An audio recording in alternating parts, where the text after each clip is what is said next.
abakobwa mwese mwarushanwa nabonye ucuranga bareba inyuma byoro amenya abakobwa bari n'imvana umugisha umuntu ufite ubushakashatsi maguru wicare mu izina rya Yesu umuntu ufite ubushakashatsi maguru wicare kuko umuntu karacuranga agacurangira abantu inyuma bamushize bahagaze cyane abandi bo uguruke iminota nk'itanu muri mu muvuga butumwa yemwe mukomere Imana amashyi menshi mumara uregera gato iki gisimba ni new generation new fashion muzehe hano kokera yacumbije ni ukuvuga ngo uyu mukunga hari itandukaniro ry'igisimba n'umukunga tuvuge ngo abamama abagabo amen abasamaye haleluya turi kumwe twese tuvuge ngo amen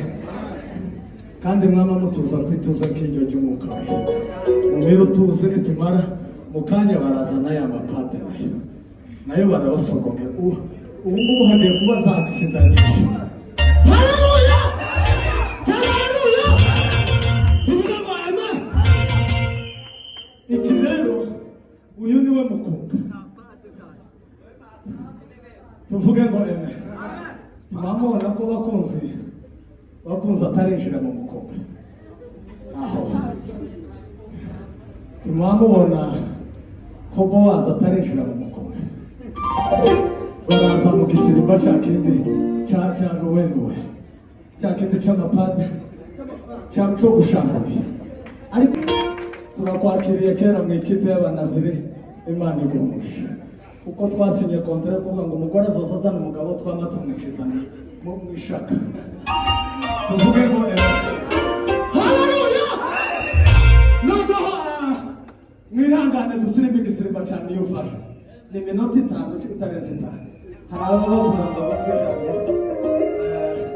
turahita kuko turi mu ijambo neza tugeze ku ndunduro ahandi Yesu agiye gukora mu mufuka ngo atugabire ibyatuzanye hano